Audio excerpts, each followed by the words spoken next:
astaamaha lagu garto qofka xaasidka waa kuwee?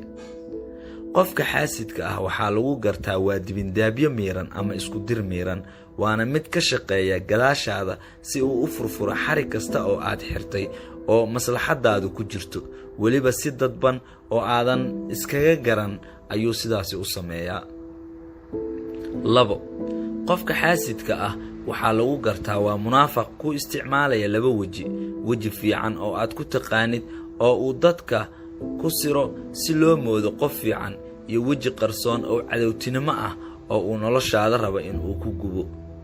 qofka xaasidka ah waxaa lagu gartaa in uu waa iskugu dirdiro dadka isaga oo iska dhigaya qof caawimaad badan, asxaan badan, runsheeg badan, si aad isugu furfurto oo uu xogtaada iyo meelaha aad weaknesska ama ka jilicsan tahay ama aad ka dabacsan tahay uu ogaado, si uu u helo waddada ugu fudud oo uu ku baabi'in karo noloshaadana oo u kala tuuri karo.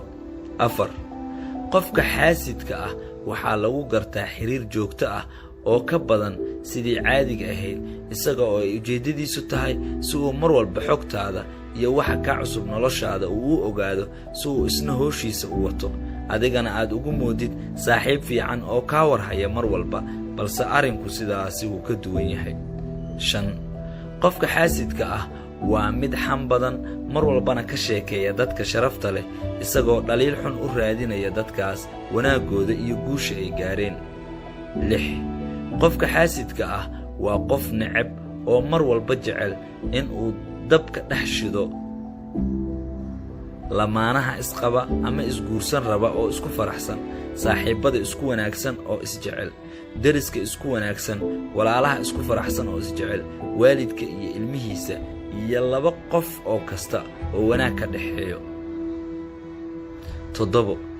qofka xaasidka ahi waa mid xanuunsanaya oo ka xanuunsanaya nimcada Ilaahay dadkiisa uu u qaybinayo ee maalinlaha ah.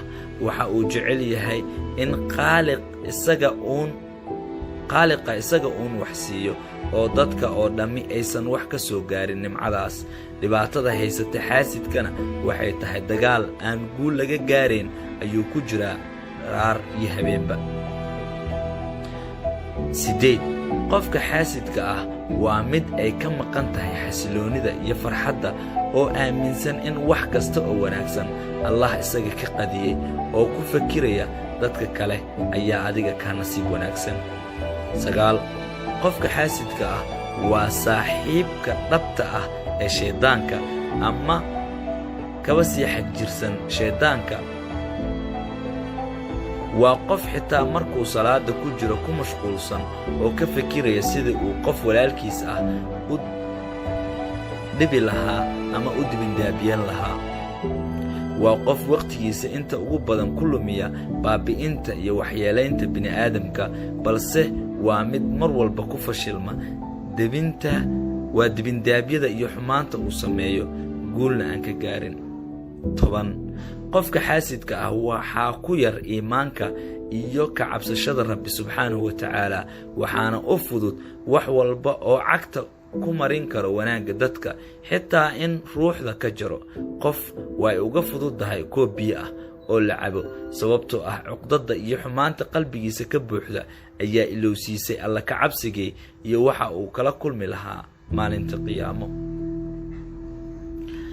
qofka xaasidka ah waa maseerlow.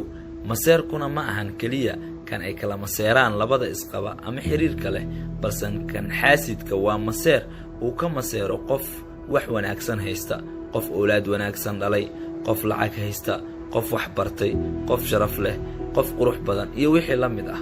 waxaana u sii dheer in uusan jeclayn qofkaasi inuu waxaasi haysto, oo uu jecel yahay in isaga uun ay waxaasoo dhan u soo koobnaadaan. astaamaha uu yeelanayo qofka xaasidka ah halkan laguma soo koobi karo, aad ayayna u badan yihiin astaamaha qofka xaasidka ah lagu tilmaamay.